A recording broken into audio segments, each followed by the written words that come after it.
यहाँ पे भाभी जी कुंवर साहब के जस्ट बगल में ही खड़ी हुई है, लेकिन अगले ही पल दूसरे एंगल से देखने पे वो उनसे काफी दूर हो जाती है।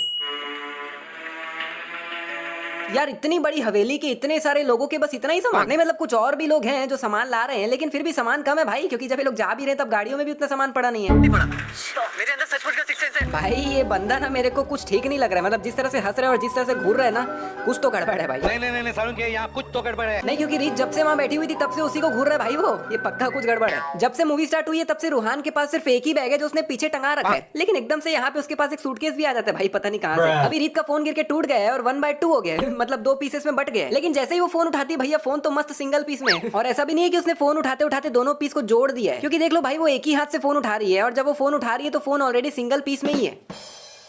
ये रीत की भाभी अभी मतलब प्रेजेंट में ऐसी दिख रही है, और ये रीत की भाभी 18 साल पहले, मतलब मानना पड़ेगा यार क्या मेंटेन किया है भाभी ने, मतलब देख के लग ही नहीं रहा कि दोनों फोटोज के बीच में 18 साल का गैप है। तुम्हारे पापा ठाकुर विजेंद्र सिंह। ऐसे धीरे धीरे करके रूहान रीत को उसकी पूरी कुंडली बता देता है उसका फेसबुक अकाउंट देख के, लेकिन उसको वो ये बोलता है कि मेरे अंदर सिक्स सेंस। और चल वो उसको उसकी नॉर्मल डिटेल्स बता भी दिया कि पापा क्या करते तुम क्या करती हो, वहां तक तो फिर भी ठीक है। लेकिन अभी 1 मिनट पहले ही रूहान इसको फोन देकर ये बोलता है कि तुम्हारे घर वाले टेंशन में होंगे, ये लो अपनी भाभी से बात कर लो। तुम्हें कैसे पता मेरी भाभी के बारे में? नहीं तो भाई रूहान को उसकी भाभी का कैसे पता चला कि वो अपनी भाभी को ही फोन करने वाली, मतलब कोई फेसबुक में इतना डिटेल में थोड़ी लिखता है। नहीं, जनरली आदमी कैसे बोलता है कि तुम्हारे घर वाले एकदम टेंशन में होंगे, ये लो अपने पापा से बात कर लो या अपनी मम्मी से बात कर लो, लेकिन ये बोला भी एकदम भाभी है सीधा। अभी रीत ने हाथ में फोन पकड़ रखा है, उसका स्क्रीन ऑफ है, लेकिन अगले ही पल दूसरे एंगल से देखने में स्क्रीन तो ऑन है भाई, और फिर अगले ही पल वापस से स्क्रीन है ऑफ। क्या बात। और भाई ये वाला ग्लव्स पहन के फोन यूज कैसे कर रही है, क्योंकि जितना मेरे को पता है ये ग्लव्स पहनने के बाद फोन तो काम ही नहीं करता है। यहाँ पे रीत ने अपने बैग को चेयर के राइट साइड में टंगा रखा है, लेकिन वही अगले ही पल दूसरे एंगल से देखने में उसका बैग तो लेफ्ट साइड में टंगा हुआ है। अभी यहाँ टेबल पे कोई भी चम्मच नहीं रखा हुआ है, लेकिन वही दूसरे एंगल से देखने पे प्रकट हो गया। अभी इसके कैमरे का जो लेंस है वो बाहर निकला हुआ है, लेकिन अगले ही पल भाई लेंस अंदर घुसा हुआ है। यहाँ पे बस का एक्सीडेंट हो गया है और रीत टेलीफोन से अपनी बहन त्रिशा से बात कर रही है। नहीं काहे को भाई, भाभी को तो रूहान के फोन से फोन करी थी ना, तो उसी से करना बात। अरे कहाँ जा रही हो? अंदर जाओगी तो सब भाई ये गेट लिटरली खुला हुआ है। नहीं मतलब ये हवेली में घुसने का मेन गेट है, और ये हवेली इतनी खतरनाक है भाई, कम से कम एक ताला ही लगा देते हैं यहाँ पे। देखो वहाँ कैसे ताला लगा हुआ है, यहाँ कैसे जाएंगे? ये कैसे? पुराना है, जंग लग गया होगा, गिर गया। पुराना है, जंग लग गया होगा, गिर गया।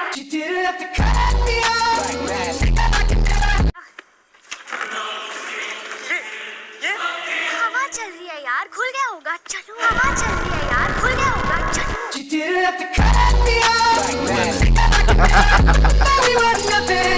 यार इतना बड़ा इतना भारी गेट इतनी सी हवा से कैसे खुल सकता है यार, मतलब कमाल कर रहे हो भाई। यार ये हवेली 18 साल से बंद है और एकदम से पूरी हवेली चमचमा गई भाई, मतलब इलेक्ट्रिसिटी कैसे भाई। और जैसे ही ये लोग आए ताला अपने आप टूट गया, गेट अपने आप खुल गया, लाइट अपने आप जल गई, फिर भी इन लोग की फट क्यों नहीं रही मेरे को समझ नहीं आ रहा भाई। इतने में तो आदमी की फट के 4 हो जाए।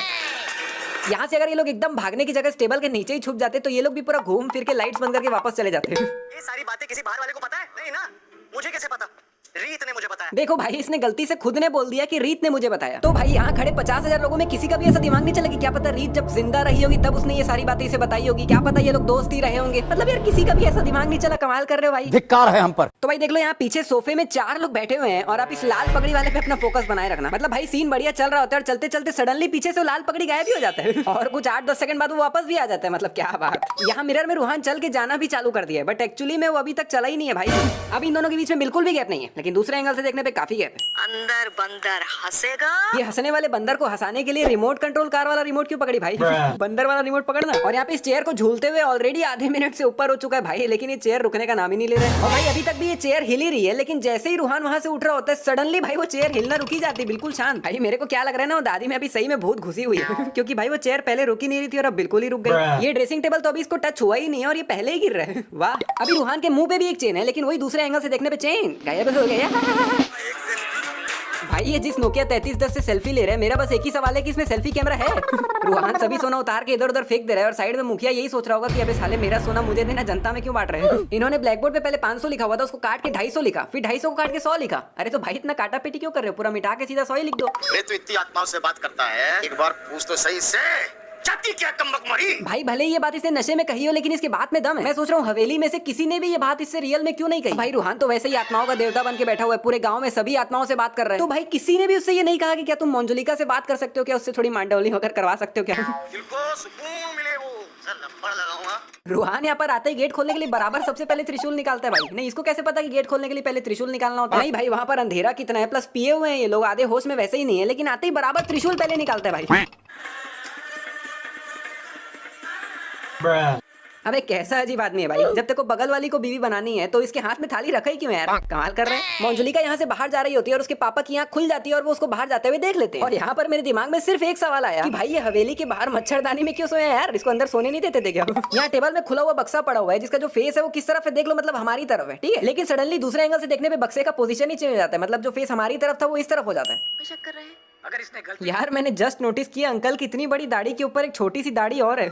दाढ़ी पे दाढ़ी नहीं, एक्चुअली ये दाढ़ी नहीं है, ये मूंछ है। मेरे को याद है ये मूंछ में कहाँ देखा हूँ, वो एक चश्मा नहीं आता जिसमें नाक भी लगा होता है और एक छोटी सी मूंछ भी लगी होती है, वैसे ही दिख रहा है भाई ये। इतनी बड़ी दाढ़ी का अपना एक छोटा सा पर्सनल मूंछ।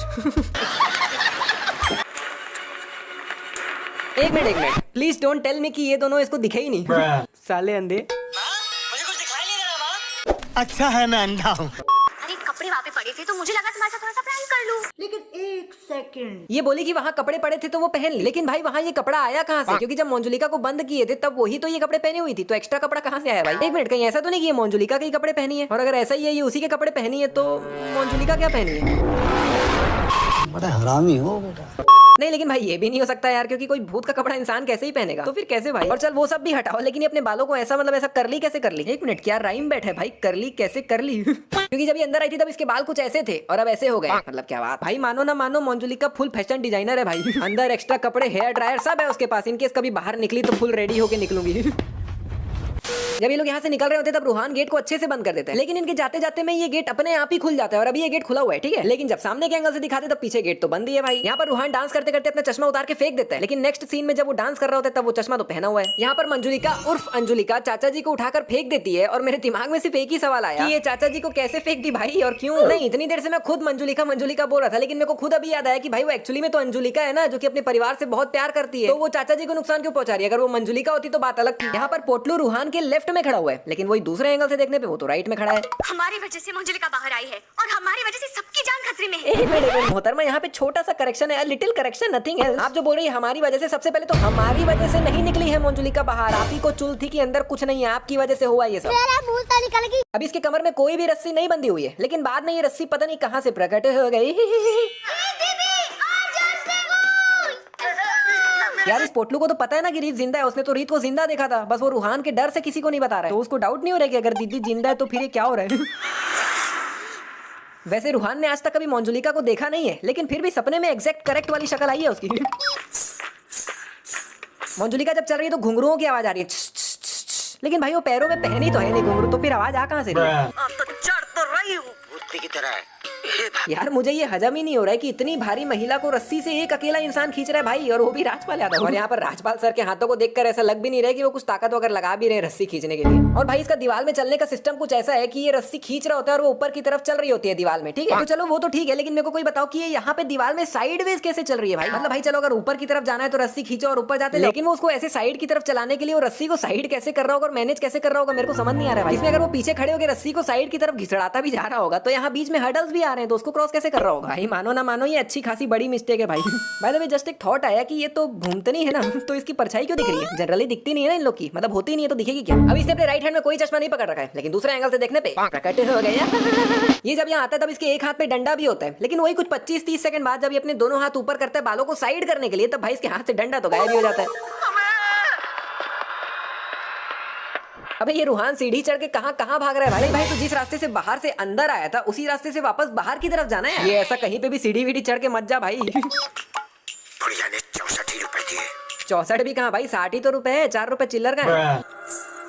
एक मिनट, ये फोन कैसे यूज कर रही है भाई? इसका फोन तो मनाली में टूट गया था ना। ये जो आग लगी हुई है वो उसके हाथ पे, मतलब हथेली पे नहीं लगी हुई है, हथेली के पीछे जहाँ से स्पाइडरमैन का जाला निकलता है ना वहाँ पे लगी हुई है। लेकिन वही अगले ही पल अब वो जो आग है वो उसके हाथ पे है, यानी हथेली पे, ना कि पीछे तरफ। रूहान डांस करते करते एकदम से यहाँ पर आकर लेट जाता है, लेकिन वही अगले ही पल ऊपर के एंगल से देखने में भाई अभी भी डांस ही कर रहा है। जब ये घुमा के लालटेन फोड़ता है तब लालटेन लेफ्ट की तरफ साइड को चली जाती है, लेकिन अगले ही पल भाई लालटेन तो यहाँ पे है। फिर से भाई चाचा जी को झापड़ मारने की क्या जरूरत थी यार? नहीं, सबसे पहली बात वो आत्मा मंजू की तो है नहीं, और दूसरी बात अंजू हो या मंजू हो, अभी इसके अंदर तो कोई आत्मा है ही नहीं भाई, ये तो एक्टिंग कर रहा है। तो झापड़ मारने की क्या जरूरत थी भाई? अगर नहीं भी मारता तो वैसे भी किसी को डाउट नहीं जाता। अभी रूहान के पीछे दूर दूर तक कोई भी नहीं है, लेकिन अगले ही पल पीछे अंकिल प्रकट हो गए। सोने दे मुझे। बस इतना ही कॉन्फिडेंस तो चाहिए लाइफ में। मुझे निकालो यहाँ से।